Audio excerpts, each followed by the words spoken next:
Right. Well, I just realized that my microphone was on mute that whole time, so I apologize. Good to see everybody today. This my attorney Greg Lake. Welcome to the Entheogenic Esquire podcast and YouTube channel. Glad the three people here with me are here with me today. I love y'all. Thank y'all very much.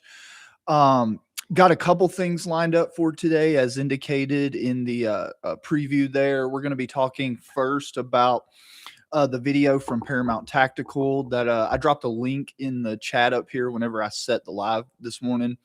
Um, I think as I told y'all yesterday, I don't have OBS I have OBS to record and edit on. I haven't connected it for live streaming because I've got a new computer and system and everything coming. So I'm waiting for it to get here and I'm going to configure it when I get all that set up. And so I can't do screen share with my lives right now. So that's why I went ahead and put the link out there.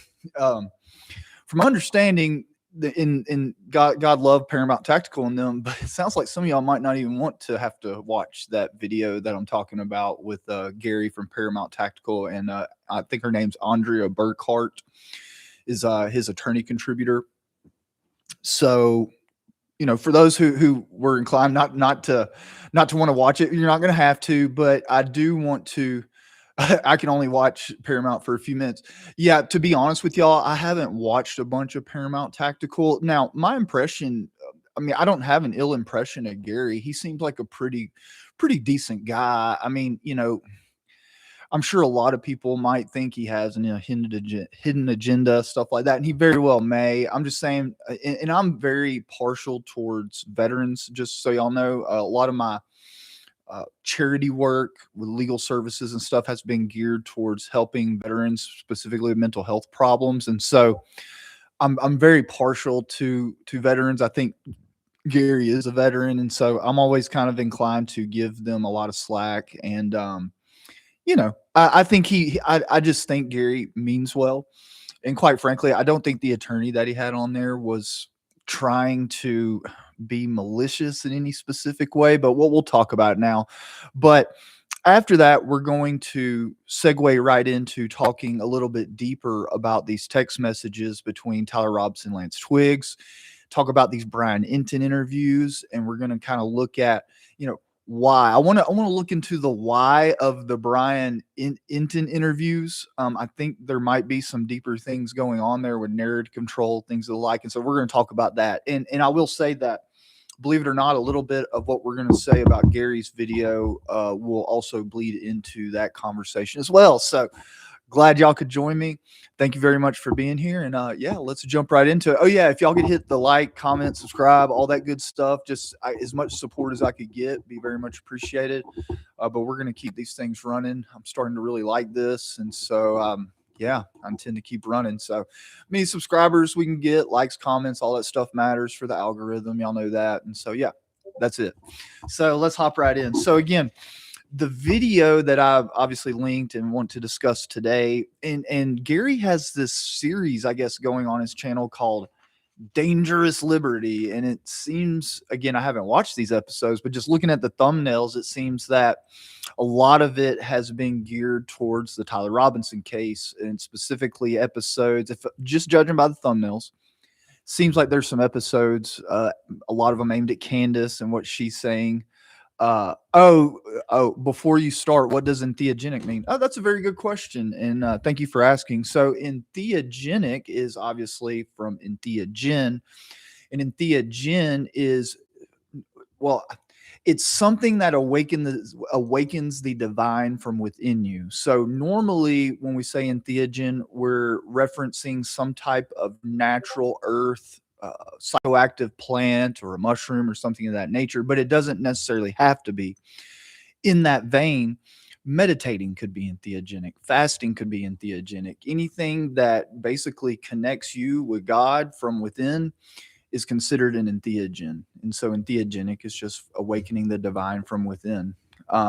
So yeah, I hope that is meaningful for you in the context of what I do.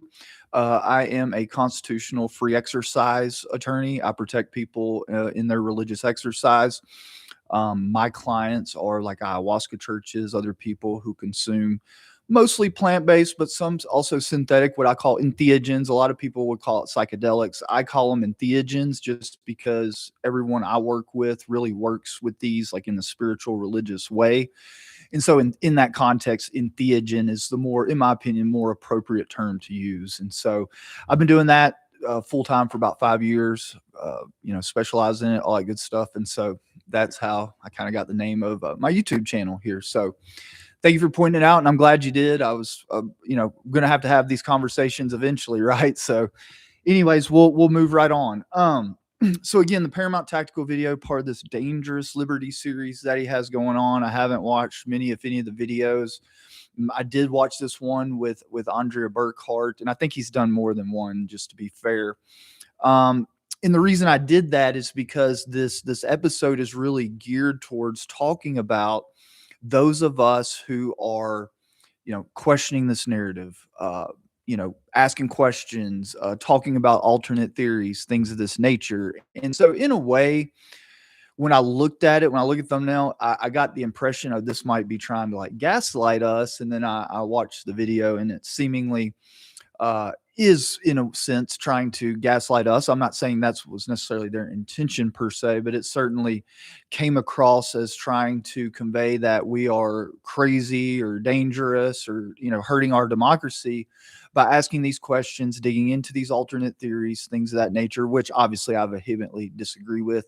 And there's another thing at the first. So let's just hop into the video. One of the first things that they really address is the issue with Terrell Farnsworth.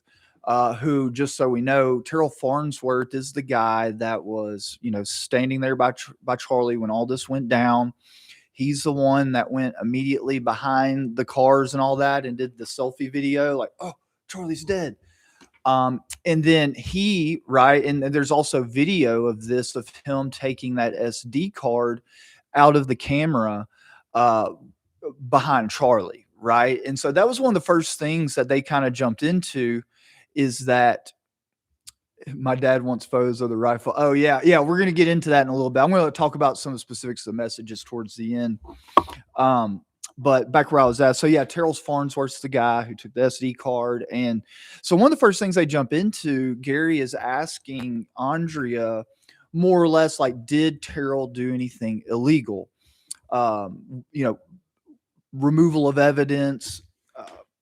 Just 1 second. I actually pulled a copy of the statute, tampering with evidence. So that's kind of the question that Gary was asking, was related to what Terrell Farnsworth did with the SD card, and basically asking, did he break the law, violate, a statute or any, and I'm not really sure exactly why he was so concerned with zeroing in on the Terrell Farnsworth issue. To be quite honest, I haven't seen anybody really going off trying to say that he necessarily did something illegal, but her analysis of the Terrell situation needs to be discussed, I feel.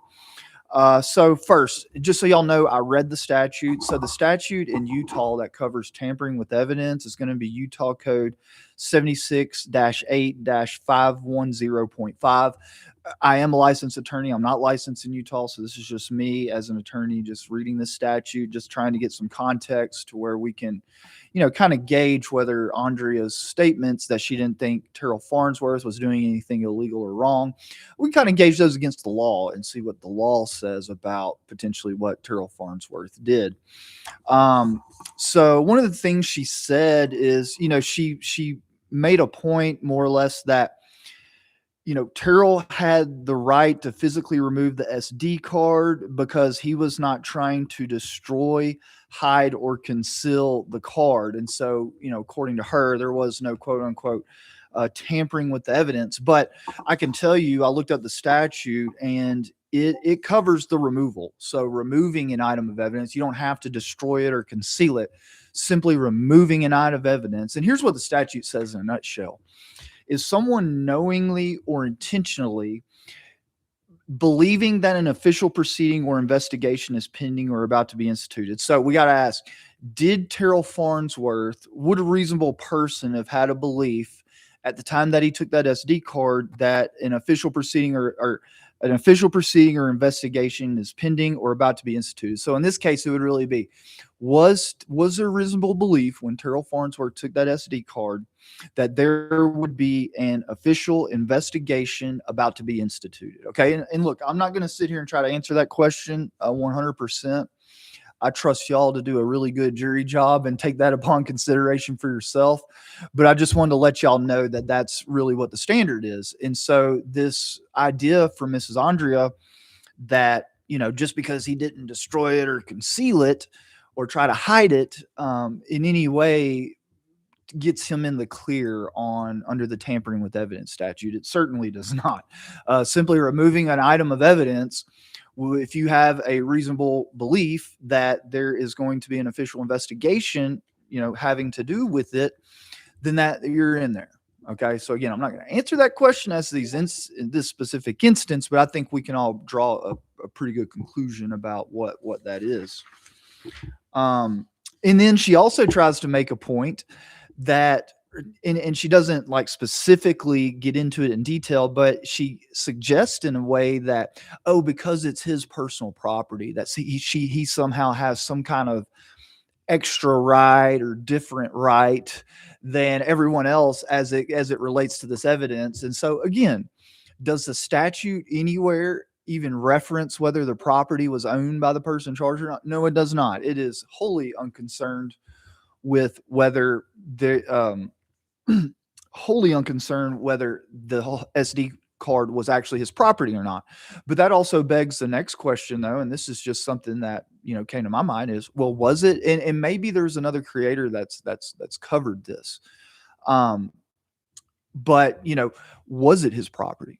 Was it TPUSA's property? I mean, I know he was working on behalf of TPUSA, but here's another thing, right? Is that most of these people working with TPUSA, they are independent contractors. And so in that sense, its probability is that he was acting as an independent contractor. So it very well might have been his property or his company's property, stuff like that. But again, at the end of the day, the analysis, okay, is unconcerned with whose property it is. Okay. It's unconcerned with that.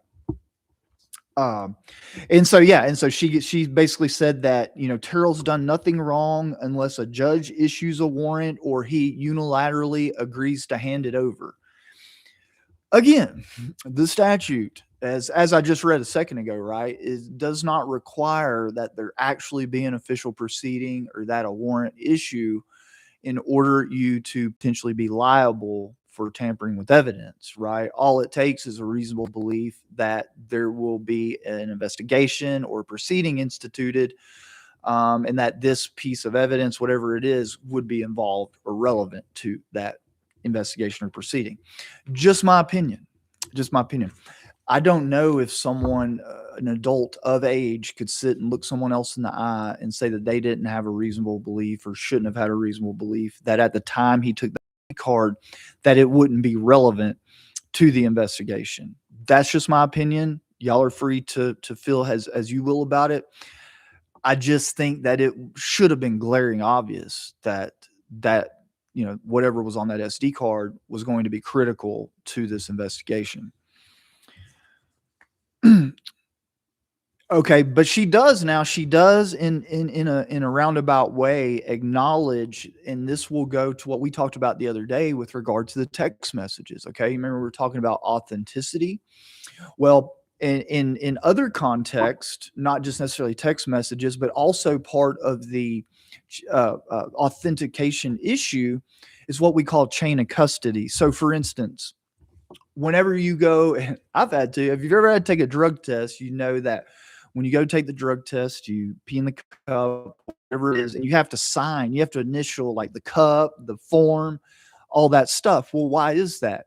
For chain of custody issues. So that way, when you have a physical piece of evidence, they do a chain of custody. So that way, whenever the first officer picks it up from the crime scene, just like when people take your cup of pee, if they have to later go to court and pin it on you to say that is his cup of pee, that chain of custody should be a form that's filled out by every single person that comes into contact with that piece of evidence. So that way, at the end of the day, when it comes to trial, everyone who either handled or come into contact with that evidence, if needed be, could testify that they received it. This is what it was. I didn't alter it, modify it, delete it. So it's just making sure that throughout all the hands that this piece of evidence goes through, that it is still that original piece of evidence that came from the crime scene. So she acknowledged that Terrell taking that SD card could create potentially some chain of custody issues.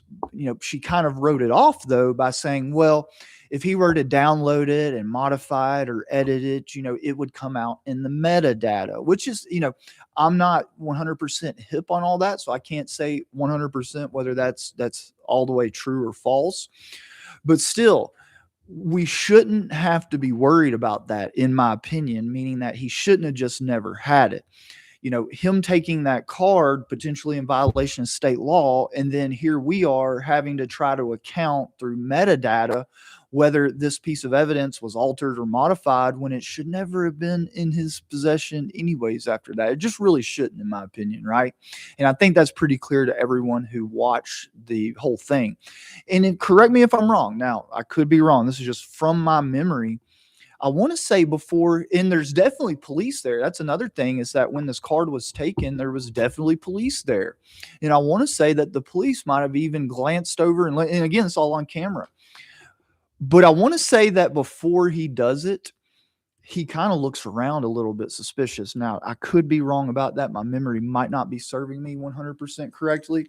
But I want to say that he kind of looks around a little bit before he goes up there and grabs it, right? So again, what does that mean? Well, it could just indicate that he had some type of knowledge or idea in his head before he did it that he might not should be able to do that or to do that. So I wanted to say that, but yeah, so this chain of custody thing, exactly, it could create, or it will create, an authenticity issue, right? Because I can tell you right now, if I'm Tyler Robinson's defense lawyer, if they're trying to pull in that video and there's any way that it's any way not good for Tyler's case, well, then you're definitely going to challenge it. And because Terrell took the card out and has had possession of it, it just makes it not as clear of an issue. Okay. And that's not to say that him taking it completely makes it inadmissible. I'm not saying that. I'm just saying that it could definitely muddy the issue. And it's like, why do we have to sit here and do all this extra work, muddy these issues, when he should have just never taken it from the start? Okay. I guess that's where I'm kind of getting at. Terrell is totally suspect. This is the guy that had to run filming locations. Yeah, Jim, I agree. Yeah. And again, and I'll look at tonight at the video again, but I want to say before he goes to get the SD card, he does this, like, this little number here, looking around like someone who thinks what they're about to do might not be something that they want everyone to see. Well, why is that? Okay. And so here's a question, and this can, if any of y'all know this, it's like, if Terrell were to, let's say, edit or alter any of those images or video, is that something that would be forever lost? Does it depend? Because I'm thinking that, well, what if he edits it or something and then part of it's lost and we can never recover it? So you see, and I guess that just goes to show that that's why we should have never taken it in the first place, because once it comes away from that crime scene, not in possession of an investigator or law enforcement official, it really throws a wrinkle in trying to get that evidence admitted into court. And again, that's why these, the laws are the way they are, and why they're not concerned whether it's your property or anything like that. A crime scene's a crime scene. An upcoming investigation is upcoming investigation. And to be quite honest with you, I don't think that there's any clearer of a scenario where someone should know that there's about to be an investigation. This evidence is going to be relevant. Leave it alone. Just my opinion. So that whole thing with him taking the card, I completely disagree with her. Not to say that 100% he did something illegal, but it's definitely not something under state law that we should just kind of be writing off that way. So again, respectfully, take a different perspective on it than she does. Again, I'm not here attacking either of them. I don't want to attack them. I just want to make sure that my audience, my subscribers, I'm not going to tell you never to watch his videos. No. But just understand, if you see stuff like that, please don't feel ashamed like you're doing anything wrong or crazy.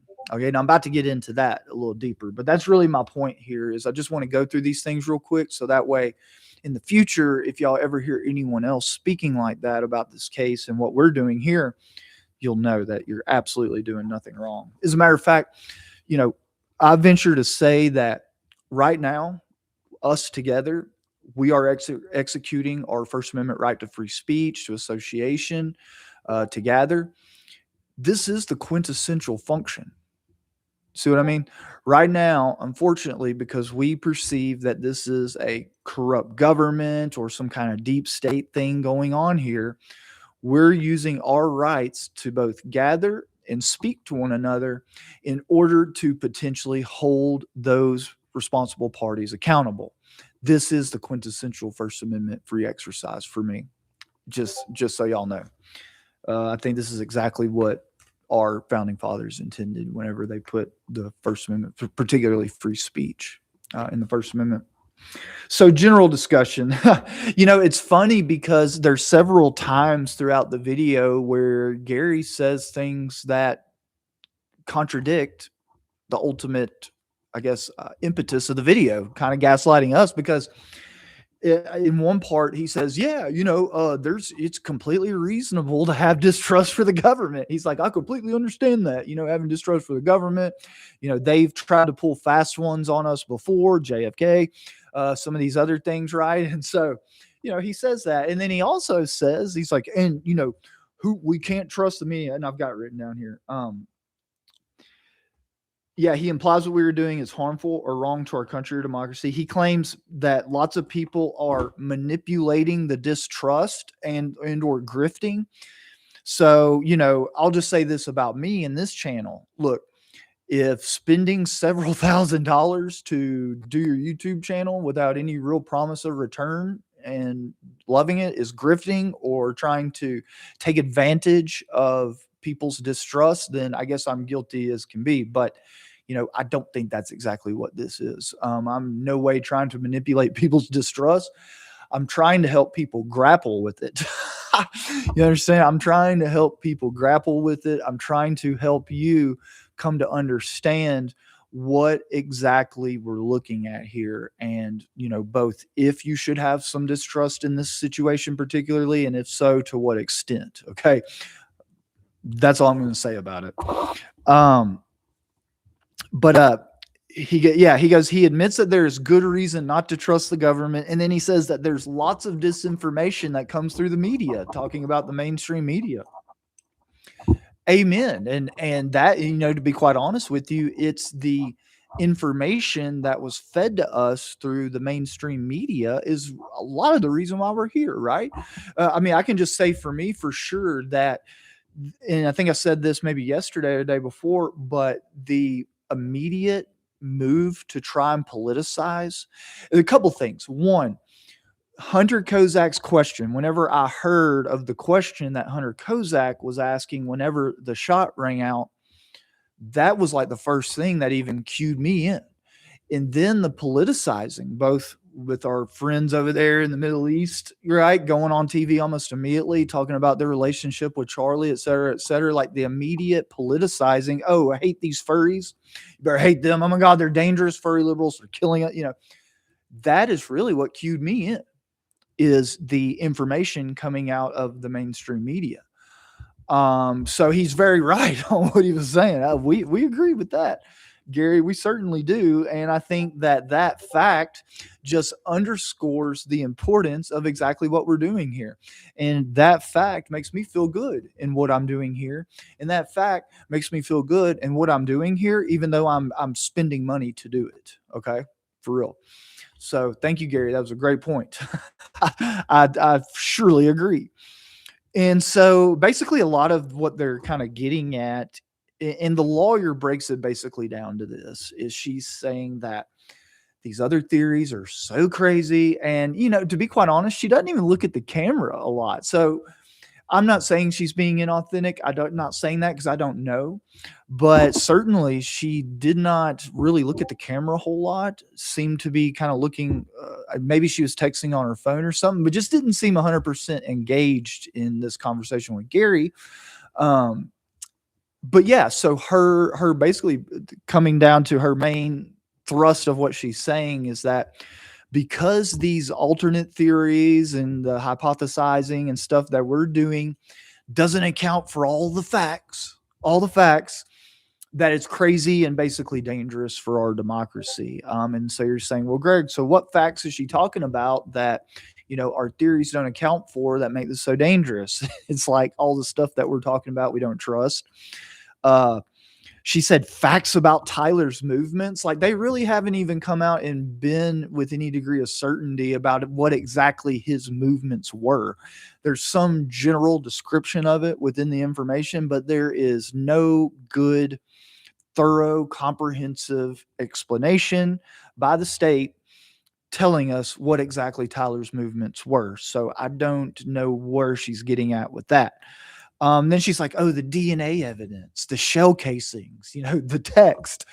And basically saying that, this is solid evidence, she's, and certainly maybe if we are to accept all that is true, I still wouldn't say what we're doing is harmful for our democracy. But yeah, if you assume that all that stuff is true, that they got him, yeah, maybe that would make us look kind of crazy, like we're starting to cause trouble or something. But in no way are we doing anything wrong or immoral. And trust me, dangerous to our democracy? Oh, no, no, no, no, no. This is healthy for our democracy. Anytime that you're exercising your civil rights is good for our democracy. That's what they're there for. Exercise them. I mean, I do this for a living. I tell people a lot that a lot of my job is really educating people and empowering them to exercise their rights when they're otherwise sort of fearful to do so in the specific situations I deal with. And so I very much. And look, there have been, God bless them, but there's been a many young man and woman that has died alone, all alone, face down on a foreign beach. Okay. Very, very, way too young for us to be sitting here talking like we are. And so I venture to say that exercising those rights that people gave it all for, right? I would imagine that this is what they would want us to be doing. Right, wrong, or indifferent. I think this is exactly what they would want us doing. And so, again, asking these questions, there's nothing wrong with it. It's actually the healthiest thing for our democracy. Sure. If people are out there intentionally pumping like blatantly false, crazy information with the intention of like causing disruption or harming and stuff, yeah, there is a line at times. This is not it. This is not the line, right? It's not the line. We're way away from that line. We're well inside of that line. So I just want to make that clear as I'm kind of like wrapping up my discussion here. But yeah, I guess it all really points out, she's like, they're going to have to account for all these coincidences, talking about the Texas movements and stuff. And I'm sitting there thinking, no, we did account for the coincidences, like the question being asked. Like there were many things that were like, that just did not go down like that. So we are accounting for the coincidences, and those coincidences are what is really driving us to do the questioning that we are now. We certainly don't believe that these facts or coincidences that she claims are indeed that. We certainly think that there's something very suspicious going on there. And look, we can all be proven wrong. We certainly could be proven wrong. Maybe some way, somehow, I can't think off the top of my head. But hey, maybe it is possible. Let's see real quick. Just want to make sure that I hit all my bullets here. So they didn't even mention, not even a passing mention of the actual cover up of the crime scene, And so that's another thing. It's like, as a lawyer, you have to look at that. And it's, in my opinion, if you're an attorney and you know anything about this case, any conversation that you're having about the legality or the legal, whatever you want to call it, implications or whatever in this case, you should be mentioning this crime scene cover up. I mean, it's that big of a deal, in my opinion. It really is. You should definitely be mentioning that crime scene cover up. And not only did they not mention it, they zeroed in on what Terrell did and tried to even make that okay. They couldn't just handle the cover up. We need to make sure everything that happened in that location is okay. even though we are looking at it just completely appalled that it's occurring, you know. But hey, you know, it takes all types to make the world go round. And let me say this too, real quick, about my colleagues in my profession. And this is not to say anything negatively, but please understand that, you know, there are criminal defense lawyers who, you know, the way that they make their money is being very friendly. And not, look, this is not to say Mrs. Burkhardt is one of these attorneys, but I just want to make you aware of a situation. And it's this, is that there's a lot of attorneys, defense lawyers, criminal defense lawyers, who they make their money off their relationship with the state or the government, meaning that they're buddy with them. They're not, you know, they're not going to open up a file and their first inclinations to go challenge some evidence. Their first inclination is to say, how many years probation can we get? You see what I mean? And so a lot of criminal defense lawyers, and look, we need those types too. We need those types too. Absolutely, we do. But there's those types around to where, you know, going straight forward for the jugular and like challenging very strongly evidence, stuff like that, isn't every defense lawyer's strong suit. Okay. And so that's like with me, I am very hesitant in any case to accept facts told to me by the government. And that's just, it's just my natural inclination. But there's lawyers who aren't like that, who are very willing and ready to accept as facts something just bluntly spoken to them by the government. So just want to let you know that those people exist. Yeah, so that's about all I had for that episode, you know, and this kind of segues into our next part of the discussion here about the text messages between Tyler Robinson and Lance Twiggs. And so a couple days ago, we did a pretty in-depth discussion about it. We talked about, you know, the legal standard in Utah for authenticity, admissibility, and we did a little perfunctory analysis of what, you know, that would look like in this situation with the text messages. You know, I think our consensus was that, you know, the standard is pretty low, so we all might see these get admitted into evidence, but obviously we also learned that the defense can challenge the circumstances, stuff like that, in order to draw shade or draw doubt upon whether they are actually authentic or not, right? Because that's the jury's determination. Judge just looks to see if there's some indication of authenticity good enough so that way the jury can hear it, and then they ultimately decide whether it's actually authentic or not. So Brian Enton's interviews, I had a thought come through my mind about these that I wanted to share with you. Lance Twiggs aunt, and this is what I'm about to talk about is in regards to the discussion that we had a couple days ago about the legal standard. Because, for instance, when we saw Brian Enton's interview with Tyler Robinson's or Lance Twiggs' aunt, okay, I'm going to use that. We didn't even get to see the lady's face, so me using air quotes with aunt, I think that's more than fair. You know, what was that all about? You know, with that interview and then the following interview Brian did with this FBI agent that was published this week, both of them seemingly very focused on these text messages. You know, Lance Twiggs' aunt, you know, probably the most inflammatory thing, funny thing, really, in a sense, that she said during that interview was that, oh, yeah, I read those messages. That's how they talk.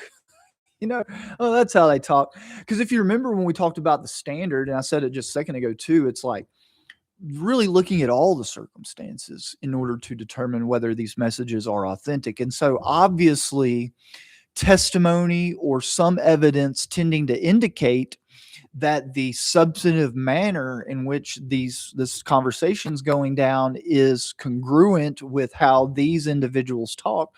Well, yeah, so that would be evidence that would tend to indicate that these things are authentic. And so, you know, in that vein, in that way, Lance Twiggs' aunt's testimony, let's just say if we were going to trial, that would, you know, be some evidence that the prosecution would want to try to enter in order to help try and support the authenticity of the text messages, right? And so you're asking yourself so was this intentional? Was this because it seems to me, because then you have to ask yourself is, well, why are they really pushing these media interviews, seemingly trying to force it on us to accept that these things are authentic? Does that mean that these text messages are seemingly very important for the government right now, for the state? And if so, why would that be? And, and I think back to the Paramount Tactical video, it's very indicative to me because it seems like these text messages are, because in a way it's like a confession, right? And so if all this other evidence looks terrible, none of it really lines up. Well, hey, maybe we can't explain it all, but hey, look, confess. So look, I mean, they ended up doing it somehow, So I'm just wondering that if there's this push towards trying to, in the public's eye, authenticate these text messages because all the other evidence is, in a sense, falling flat on its face. I mean, for a lot of us, it fell flat on its face before they put it out, right?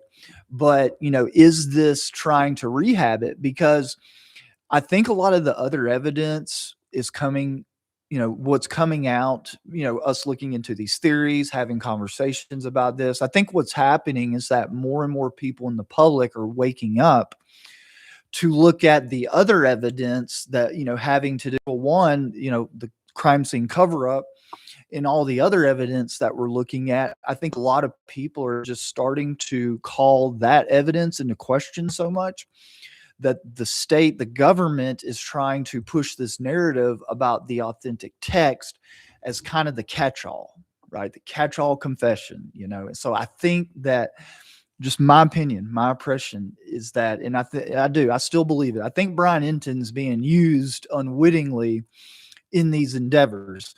I don't know that, but just my impression. Y'all might disagree with me, and that's fine. Just let me know. But I think that Brian Enton's being used to try to push this narrative to try to, in the public's eye, authenticate these text messages. And, and another thing I wanted to say is that in the FBI interview, I get the feeling that they're really trying to criminalize Lance Twiggs.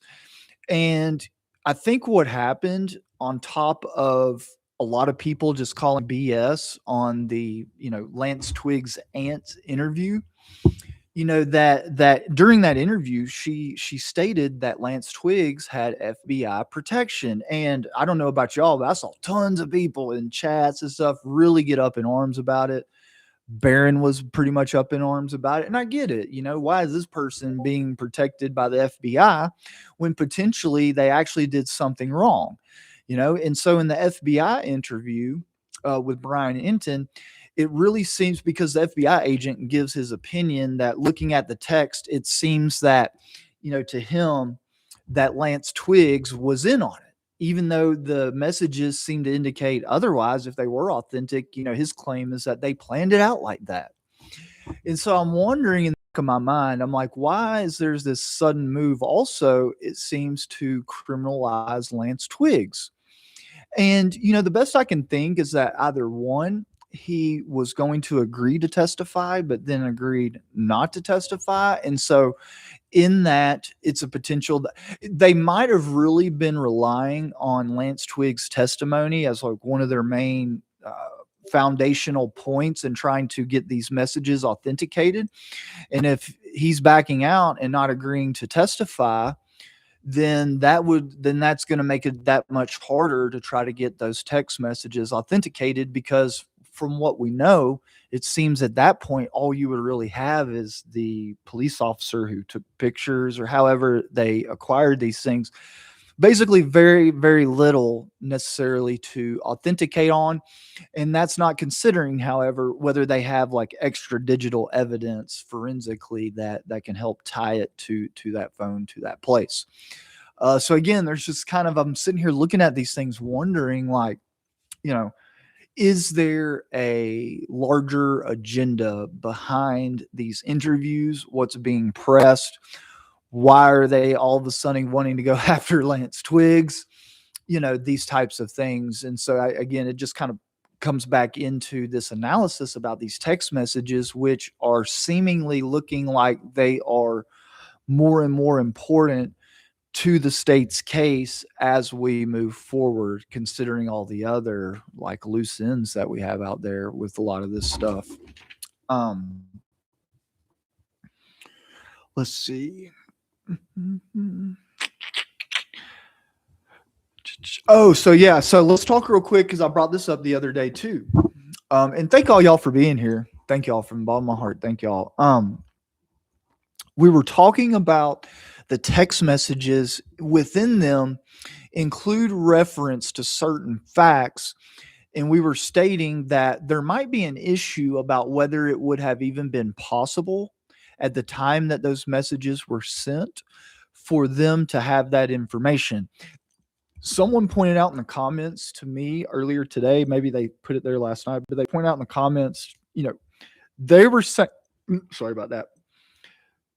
They were saying that the evidence, like within the text messages, them referring to the arrest of George Zinn and something to do with the gun being, that information being released, that those are two things within those text messages which are dubious as to whether Tyler could have even had knowledge of that at the time that he spoke it. I don't know that for sure. I'm going to look into it. And then someone also asked me to follow up on George Zinn.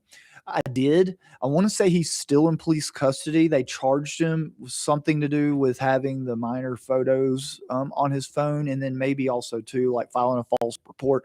I'll get some more specifics, but his thing's still ongoing. I think he's still in jail. I think they're looking to either do a plea or go to a trial, but I'll get some more specifics. I have looked into it, but it's really, really crazy, right? That all that happened.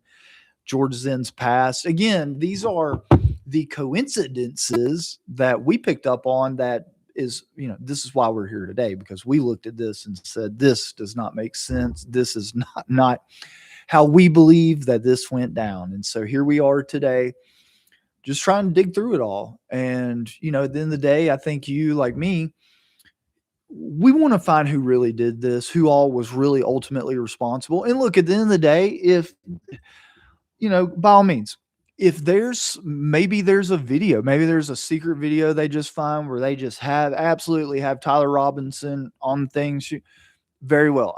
I'm not saying I would never accept that.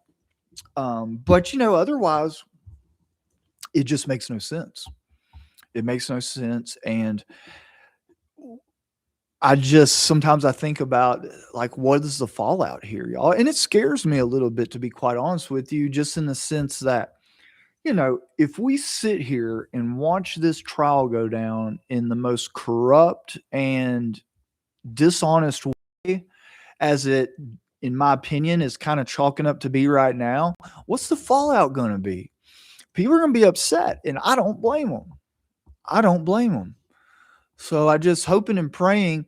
And another thing too, I'll tell you, I really hope my videos like this, educating y'all on the law and kind of what we should probably be seeing, maybe that makes them say, well, we were going to try to do it, but look, there people just know too much now, and they're going to know if we try to pull one over on them. And so, yeah, that's really the kind of the intended effect that I hope that this has. I mean, I'm not under the delusional impression that that's actually going to be it, that like they're going to say, oh, because Greg Lake's out here, he's educating people, there's no way we're going to pull a fast one on him. I don't have like this insane idea that that's actually going to be an impetus, but it definitely could. But at the end of the day, I just want to make sure that everyone here is able to line up in their head where all this falls short. Okay. Again, and I do hope that that leads to accountability, if there is accountability to be had. And so, let me see real quick. Yeah, so that's kind of all I had written down. Let me go through the messages, or through the and follow up with some of y'all. Thank y'all for being here.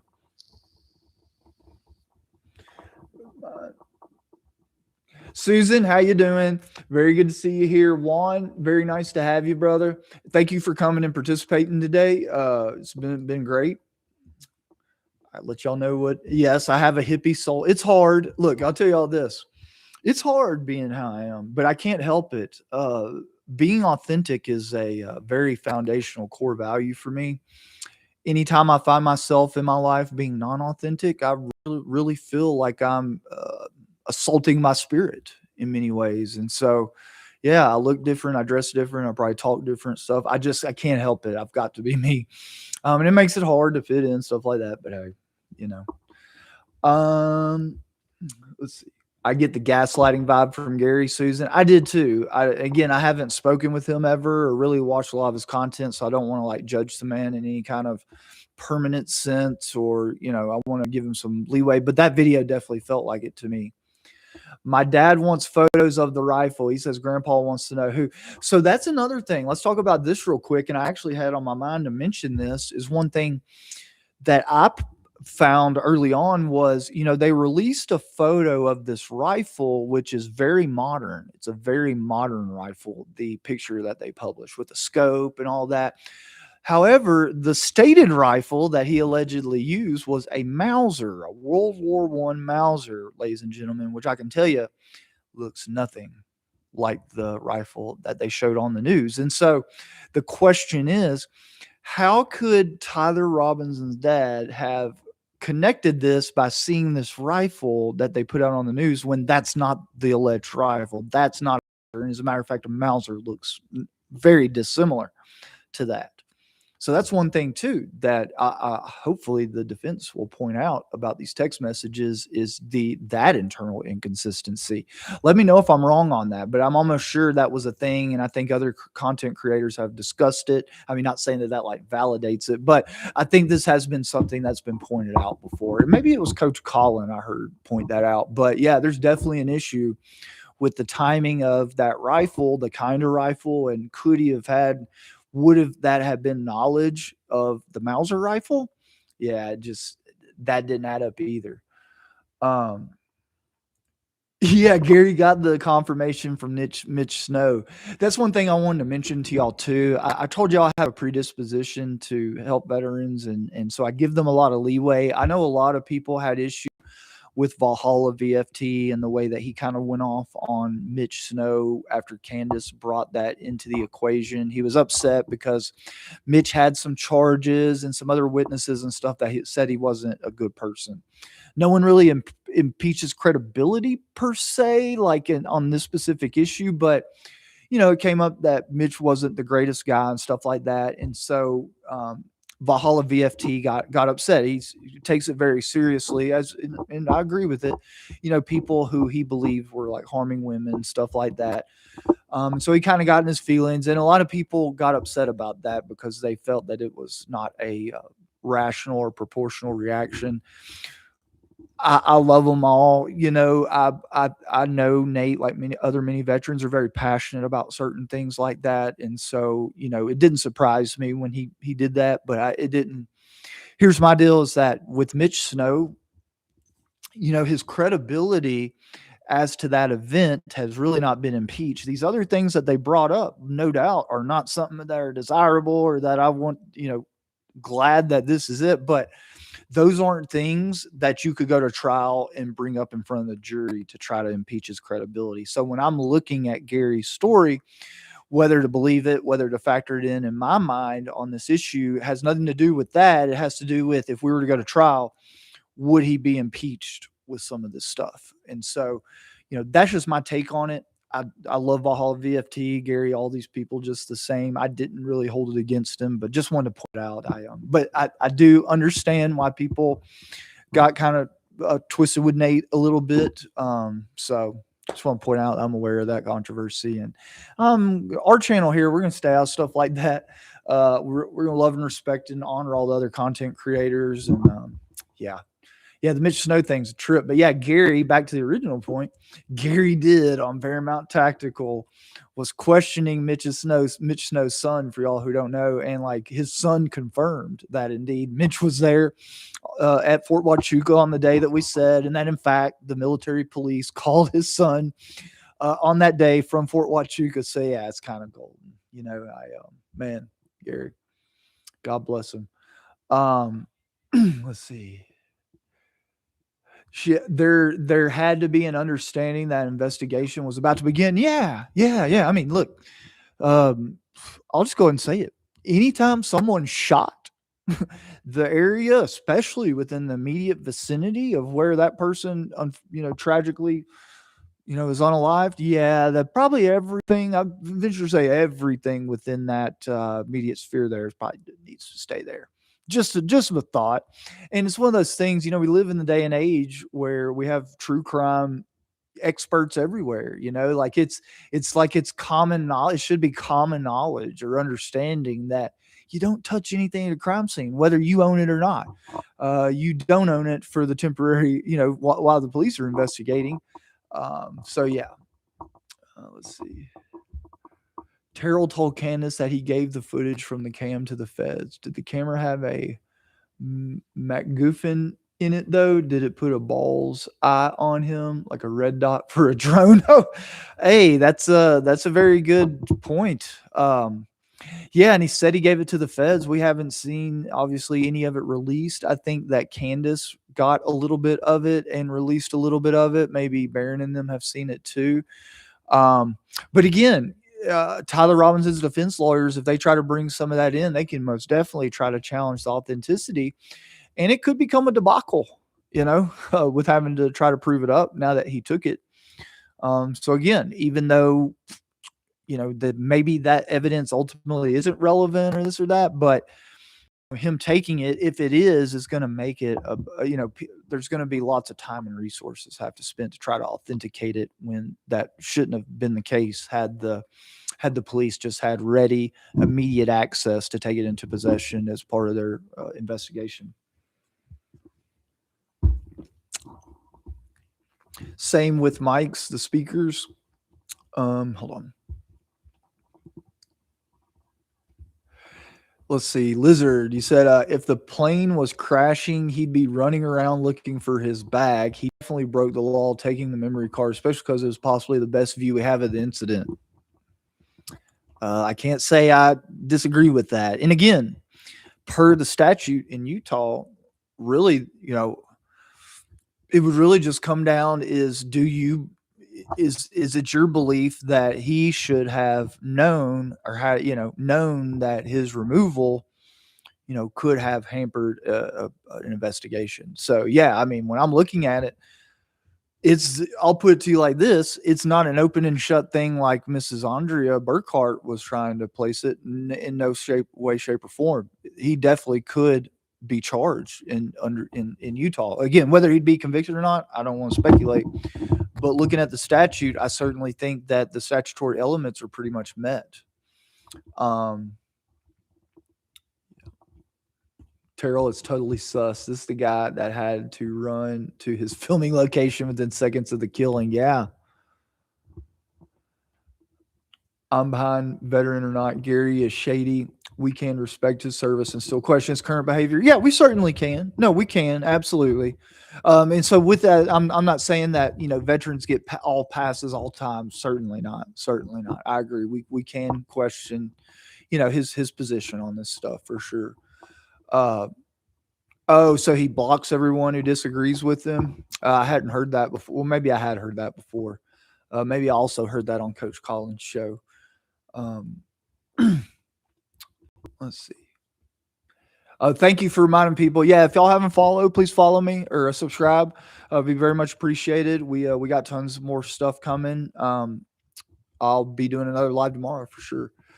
I feel like we are all participating in a murder mystery unfolding in real time. Our collaboration in this crowdsourcing truth is imperative.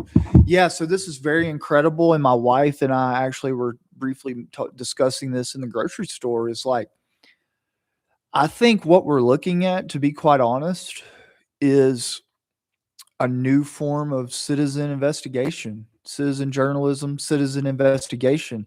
And, ultimately, I hope what this does is make it to where they never try to do this again, quite honestly. I hope that this teaches them a lesson that, because let's look at it this way, ladies and gentlemen, is that if the people wanted Charlie gone, there's so many different ways they could have done it, right? They could, And as Candace has pointed out, Barron and many others, they did it publicly. And I think they did it publicly for a reason. And that reason's not because they love us and care about us. The reason is because I believe, in my opinion, they want to scare the shit out of us. And so with that being said, all of us doing this, including y'all being involved, like this is brave stuff, right? We're going after potentially, in my opinion, some people who just did some pretty crazy stuff. And if it's the ones I'm thinking it is, they have a whole history of it. So very brave. And I think what we're doing is we're seeing a new epoch in both crime investigation and journalism, which both of those have kind of been evolving, as we speak. But I think this is really a step into a paradigm. And ultimately, again, I think the effect I hope for the most is really just to hold them accountable beforehand, to where in the future investigators, whoever's behind this, will just decide that they just shouldn't do it. Or if they are, like I say, there's a lot of different ways they could have gone about this. They could have pushed someone down the stairs or something at an office building or something and done it. So this was a very intentional thing, done in a very intentional way, in my opinion. And, what we're doing is hopefully going to dissuade those behind this from doing it again in the future. That's my hope. Disinformation from the media, no way. Yeah. Yeah. Oh yeah. No, we can definitely trust all that. Right. And I'll just let y'all know is, COVID really is what opened my eyes to that stuff.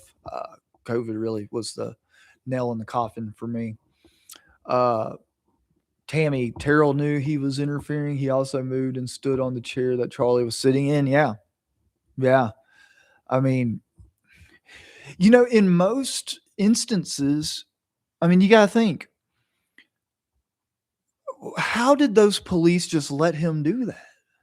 And I'm going to go back and look at the video, but I'm almost certain that they're pretty much right there, either looking at him or in the vicinity to where they should have been looking at him. Why? How did they let that happen? Why did they let that happen? It's very, very crazy to me. Yeah. A lot of people here don't think he was shot. Yeah. Yeah. And I've said this in the comments a lot. I'm not committing myself to the alive, unalive. I haven't committed myself 100% to either of those. I'm leaving the still alive possibility open because I've seen enough evidence to indicate that is a real possibility.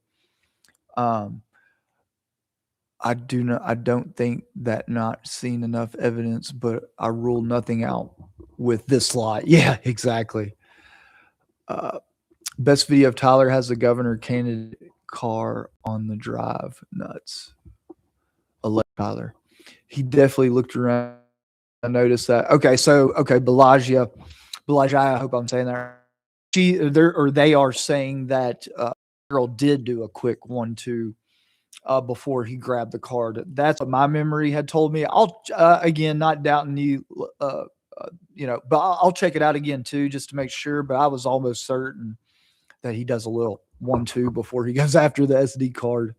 Man, all that's missing from that crime scene now, banned. That's right. I've been watching channels of YouTube creators with wildly differing political views. Everyone has the gut knowing that none of this rings true. Yeah. Now, let me say this real quick, though, because I wanted to make a episode about this, and I probably will. But I told y'all that I have the video where it's Hunter Kozak, and it's like maybe 30 seconds after the incident, and it shows him on the ground. And he's got what I think is a friend is like on the ground right next to him. And it shows him like his friend touches him like, hey. And Hunter gives him like the thumbs up, like, yeah, we did good. You can just tell that's like, he's like, yeah, we did a good job. Very suspicious. And then there's these other videos of him like before it, like practicing what looks like he's practicing reacting to the shot. But then you look at a lot of these creators that are, left of center. I don't want to call them by a political party or like label them as leftists or, I'm not going to do that with any of them. I'm just going to say that these political commentators seem to be left of center, but very good friends with Hunter Kozak. And so these are the same commentators who, I would be willing to bet if you asked them about me or this live stream, they'd say that we're conspiracy theorists. And so, my thing is, I feel like telling them, oh, conspiracy theorists? Well, why don't you go ask your boy, Hunter Kozak, what he knows about some conspiracies, right? I think he might be able to fill you in a little bit on that subject. And it's just very odd to me that, if we let's step into the political paradigm for a second and say, the way this is kind of, turning out, no pun intended, right? Because the relationship between Turning Point, the people at Turning Point, a lot of the people that were actually at the event that day, look, it seems to be that they might be implicated in a way, right? And so if that's true, again, that's maybe pure speculation, but let's say they were, and so they're very well connected with Trump, and the whole Fort Huachuca thing very well might implicate the government involvement, right? Again, that's just pure speculation, just putting that out there. But in that just makes it seem very odd to me that commentators who otherwise every other little bit of content they have is, we hate Trump, we hate Bondi, we hate ICE, we hate Cash Patel, all these people are terrible. Yet there's an indication that these people very well might have been involved in a very serious to be caught red-handed doing something like that. I mean, to say political suicide, I don't know what the fallout would be, but I say that to say this. The people on the left, I mean, it seems to me like they'd be here with me today. Yeah, it seems to me like they'd be like right here with me going over this, but crickets, and not only just crickets, a lot of them claim conspiracy theorists, okay? Which, to me, that's a dangerous word in this day and age, because if you're trying to speak negatively about people doing what we're doing, then that's not a good thing. That's not a good thing. So I just wanted to point that out. But otherwise, I will say, yes, both the Charlie Kirk incident and just overall the issue with Philadelphia, the people, those people, it seems to be bringing both sides together. So it's kind of like, triumph over tragedy or through tragedy. I really think that's kind of what we're looking at. Is I think that ultimately the thing or the group that sought to divide us and was super successful in it for a very, very long time, I think it's that group itself is the thing that's going to bring us back together and unite us against it. And I just hope so much. I pray for it that's what happens. I do see that happening. I hope it fully happens. So I hope that we can come together for 1 to 2, maybe 3 election cycles, put some real people in office, like for real people, and hopefully get ourselves out of this mess. I pray for that. My cousin is an attorney in Virginia and worked at the DOJ for years. Oh, nice. Yeah. I litigate against the federal government. In that I've had to go against a good handful of their attorneys, and we're cordial. I'm a very zealous advocate, just so y'all know. I'm a very zealous advocate, and that doesn't mean that I treat other attorneys on the opposite side badly or disrespectful, but I stand my ground. And so my relationship with the DOJ lawyers, again, we're on speaking terms. We're good, but we're not exactly like toasting a happy hour or anything like that either, right?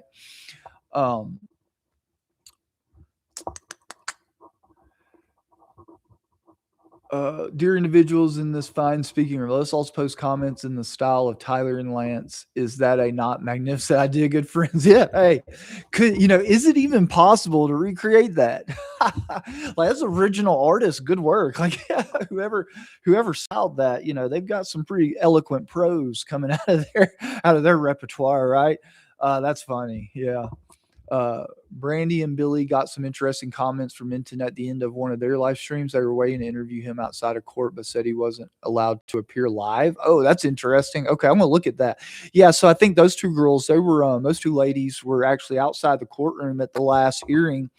and interviewed some people who I think one of them might have been an intentional plant. Just my opinion. One of their things were like, yeah, it's, when things are just so aligning and like, in this situation, it draws my skepticism. It really does. And I think there was one guy that they interviewed where you're like, yeah. Because he's under contract to the publisher of that interview. Yeah. Um, Jesse on fire is hot on the Charlie Kirk assassination plot. Yeah, we know Jesse. Let's see.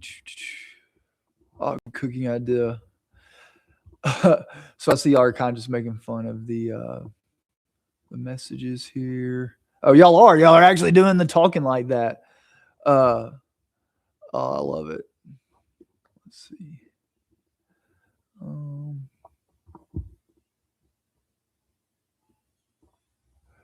I believe there were many unknowing co-conspirators who were tasked with doing small actions that would later be viewed as suspicious. Oh, that's a very good. Wow. Yeah. Yeah, definitely could. I know, Valhalla VFT seems to have an issue with conspiracy theories that, involve a lot of people. Um, and so I guess kind of what Mellowfish is saying here that, well, potentially some of them might have been doing stuff they, had no idea that was, would later look suspicious, but that they were intentionally, told to do that in order for us, to be here today talking about it. No, it's a very good observation, Mellowfish. No, I can't disagree with that at all. It's very, very possible. I think that, in my opinion, we're seeing a very, very sophisticated conspiracy play out here right in front of our eyes. And I mean, or will we be able to fully solve it and get to the bottom of it? Possibly, I hope, but possibly not. And the reason why I say possibly not, a lot of has to do with the fact they paved over the crime scene. Again, there was just some forensics there that, I think a lot of real experts would say that in order for them to like be almost 100% firm on a theory, they would need information that they would have been able to glean from there that they'll never have. And in that, it's going to leave almost every theory of the case or manner cause of the unaliving to be a theory, right? In that these forensics will never be able to 100% firm up any theory is really what the consequence of them paving over that crime scene is. And again, in my opinion, I think it was intentional for obvious reasons. Let's see. Yes, we need a government shakeup. I'm on the left, also a vet, by the way. Anna also am very disappointed and lonely by the absence of the left in this whole mystery. It's a real opportunity to unite that's being missed. Amen, Quetzalpot. Thank you for your service. Thank you for being here. I have made a commitment to stay apolitical. So, if you're on the left, absolutely. I think I probably have most people are a little bit on the right. But I'm a civil rights attorney. I'm committed to the Constitution. I'm committed to staying apolitical. And yes, if this is a place you want to come from the left to unite in this one goal or working towards this one thing, seeing that accountability is had through this Tyler Robinson thing, and then further on dealing with the plague that has brought down or negatively affected our political and legal systems and our social system for so, you're at the right place. I want to also see through these next election cycles that, these foreign lobbies like AIPAC get excised appropriately. And that's not saying negative things about, I love Jewish people, nothing wrong with them, country Israel. I think that's negatively affected our country in a major way. And I think that it's an issue that we're seeing a lot of rallying and uniting around. And so beyond the Tyler Robinson deal, this is also going to be a big, big thing here on this channel. So love to have you. Thank you for joining us. Absolutely.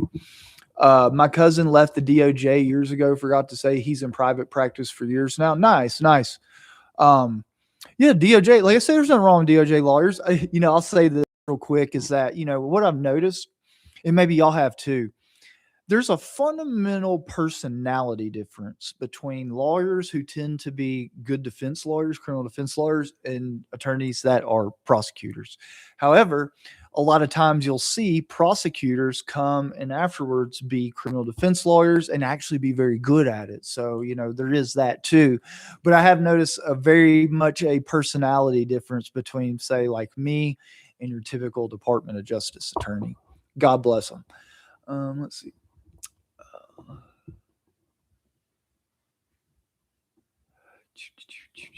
I agree with that theory. I just hope if they now realize they were unwittingly involved, they speak up. Yeah, no, that'd be nice. Yeah, if people who were there realized they were, tricked or kind of cajoled into being involved in some way, and now we're sitting here pointing fingers at them. Yeah, I don't blame them. Hopefully they will come forward and let us know how that all came about. Paramount Tactical is bought and paid for by Zionist interest. I'm not gonna, I'm not gonna sit here and tell you that you're crazy or something. I'm not going to disagree with you though, 100%. I don't know. It does seem. I mean, just to be quite honest with y'all, people who are really latched on to pushing the government narrative, just in my opinion, because of how unauthentic and unreliable the evidence that we've been presented so far is, it does make me a bit suspicious of people who are just hook, line, and sinker telling themselves and telling you that you should buy the Fed slop narrative. Yeah, it makes me suspicious that there's something behind that. And I do believe that the Zio social media influence marketing thing is targeting people to talk about this issue. I do believe that. Just my opinion. It is speculation. I don't have hardcore proof of that, but just my impression. So I just want to make that clear too. Yeah, I agree about the rifle being a question I've had all along. Yeah, me too. Yeah, because believe it or not, y'all, I've actually shot a Mauser before. I had a friend whose grandfather also had a Mauser. I don't think it was a World War I Mauser per se. It's from that era. So I knew exactly what they were talking about. It's mostly wood. So if you look at like a Mauser rifle, it's actually predominantly wood, with the barrel stuff like that. But it's like, mostly wooden. What they showed looked more like a plastic composite body to the gun. Sorry if I butchered those descriptions. I do love guns. I'm a huge supporter of Second Amendment. I shoot guns, all that. I just don't have as much time as like Gary and them to like get that far into it or trigger smart. But God bless them. That's it's cool. It's fun. I am a huge supporter of Second Amendment. If that happened to anyone and I was over 10 or 100 feet away, I would have fallen to the ground looking everywhere around me. Charlie security did not even look anywhere but smile.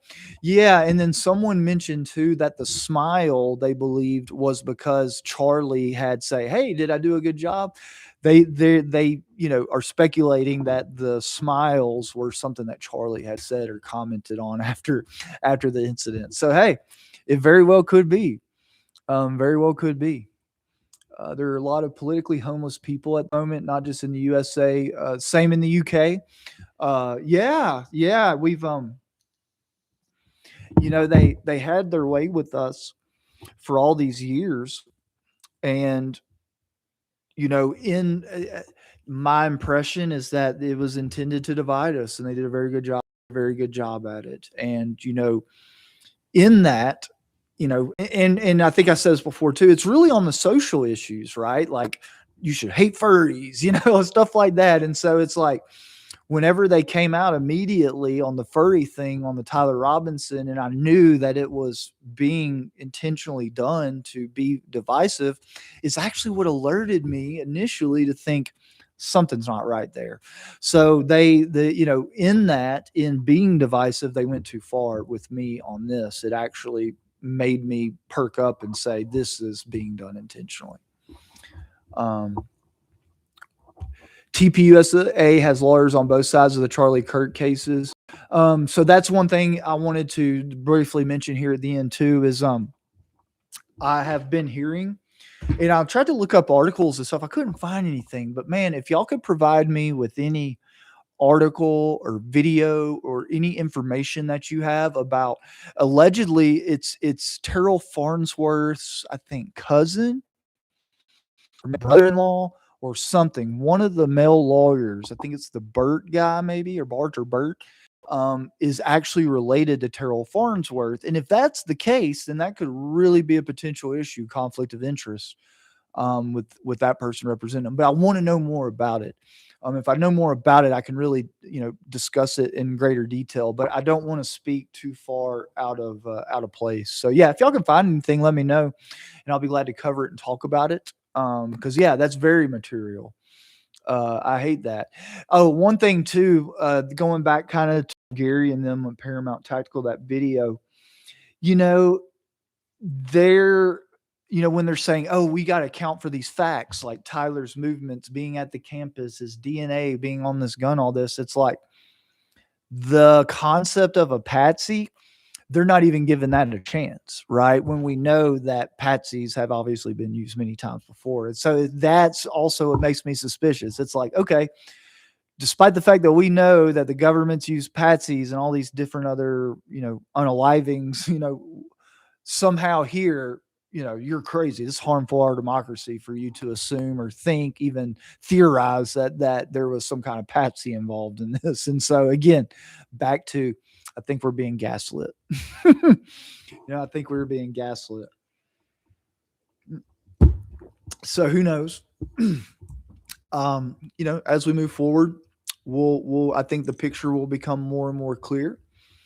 And I think some of these content creators, to the extent that they are being compensated under the table by the group who we suspect that they might be being compensated under the table by, I think that's going to end up coming to light and showing itself, coming to show itself. Yeah. So yeah, let's see. Common Sense show with Sheriff Mack, 30 minutes in the show. What gets me is this: where are Charlie Kirk's patents in this? Why so mum if they're have misgivings on all this? Oh, where are his parents in this? Oh, and why are they? Very good question. Very good question. That's something that I've wondered about too. I've never even seen Charlie Kirk's parents. I've never seen Charlie Kirk's parents, but I've also been wondering about Tyler Robinson's parents.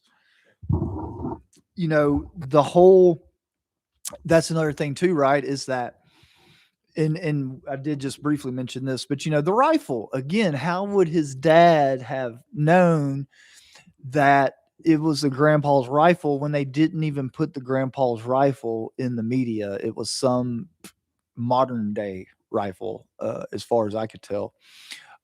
Thank you very much, Susan. God bless you, love. Thank you very much. Yeah, I appreciate y'all. Really do. We're over 600 subscribers now. I think I've been doing videos for about 15 days. I started this account back in September. But just hold on. Would love if someone would try to look into those fishing trips. Tyler would disappear on alone, out of touch for a period of days. Yeah, Kitzel Pie. I'm wondering where that came from, the fishing trips where he would disappear, because do y'all remember the Turkey? This account named Turkey Tom did a whole like hour-long segment that was, supposed to be about Lance and Twiggs, Lance Twiggs and Tyler, going into, like, apparently this person who he talked to was like a personal friend of theirs and hung out there a lot or something like that. And basically what it was, and that thing that Turkey Tom did was very suspicious to me. Barron pointed it out as being very suspicious. I think that was actually an undercover government agent who put that out there. I really do. Again, that's just my opinion, speculation, but yeah, a random doc. Yeah. It felt like he's calling it a false flag. Yeah. I mean, I guess that's a good name too, but some kind of intentionally implanted false narrative. And let me look back at it now, is that, yeah, and then that false narrative, again, really centered on pointing out characteristics or trait of these people that would get mostly right-wing people up in arms. He's a furry. they're playing Magic the Gathering, they're doing drugs, these things, right? So that, and again, that's another thing that really pointed out. It's like every time when they're trying to bring out facts that I know are aimed at getting right wing people upset at Tyler Robinson as being part of the left, it's very suspicious to me. It's very suspicious to me because not only are they bringing these facts out, they're bringing them out in a way and selectively, in a way that's intended, I feel, to get us all up in arms and hating one another. And I refuse to do it. I refuse to do it. Yeah. Although most furries, etc., I wouldn't think would be into fishing trips of a few days at a time alone. Yeah, no, no, that's right. That's right. Yeah, you think furries mostly? It's too hot to be out in the woods with a furry suit on. Yeah, no, but very, very, very good point. But I guess back to what I was saying a minute ago, I got off on a tangent. Did the fishing trip information come from that Turkey Tom thing? Or was that something from some other third party that seems pretty reliable? Again, I'm not doubting the fishing trips. I'm just saying if we got it from the Turkey Tom video, just also analyze that with the understanding that that could also be a false flag, planted thing. But very good point. And I'd almost forgot about it. So yeah, thank you. That's definitely factoring in up here. I'll go and look again. I was going to watch Turkey Tom's thing again. Maybe I do a video on it. But yeah, I think that thing was for sure planted, just kind of like these Enton interviews. I think that's everything. I think that's exactly what those are, is trying to wrest back control of the Fed slop narrative by doing these interviews, Turkey Tom videos, whatever they can do to try to bring us back into the reservation. I've left it. Will I ever be able to get back on it? I don't think I was ever on it, to be quite honest with you. I was so suspicious of this. I didn't even know who Charlie Kirk was. My mother-in-law told me when it happened, and the minute I started scratching the surface, I said, this is something that was done intentionally, not by this dude. Yeah.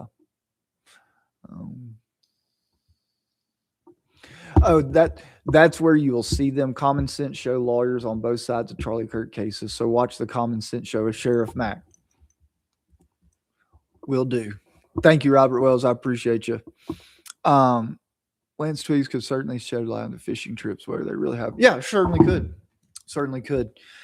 But with that being said, so I think I'm going to go ahead and shut it down, y'all. I went a little bit longer, about an hour, 22 minutes. And so I thank y'all. I enjoy this. I really do. And I might publish another video in between now and then, or I might just show up and do another live tomorrow. I'll let y'all know. But any support y'all can get would be very much appreciated. Let's take this thing. Yeah, there's more snow incoming this weekend. So I think I told y'all, we have a Starlink satellite at my in-laws house across the mountain valley over there. We're supposed to go and see them this weekend, weather permitting. And if we do, I'm going to pick up the Starlink and bring it back. And so that way we'll for sure have really good, solid, stable internet connection. I'm ordering a new computer today or tomorrow, which will be coming in. So I'll have like all the internal hardware and stuff that I need to upload videos quickly. Because to be quite honest with you, one of the reasons why I'm doing these lives is just because my internet and stuff, it takes almost half a day to load a 20, 30-minute video. And so, with that being said, it's easier for me to come up here and do these lives. And, it's actually more time efficient, believe it or not. But I think I'll probably still keep it going when we do, but I'll also be publishing more videos, longer form videos, because I'll be able to do it quicker. So lots of good things incoming. I'm dedicated. I love it. I'm having a lot of fun. I will stay safe and warm. You do the same, Miss Susan. Thank you, Random Doc. Peace to you too, brother. All of y'all. Thank y'all from the bottom of my heart. We're going to keep this thing rolling. And let me know in the chat or in the comments if you got anything I asked about here or just want to make an observation. Y'all know I love the comments. I'll be in the bed late at night, like trying to make sure I answer everybody's before I go to sleep. Just because I love y'all, man. I want y'all to know that I'm involved with you. So anyways, I love you. Y'all have a great and blessed rest of your day. Thank you, Susan. And we will be back tomorrow. Much love. Thank y'all.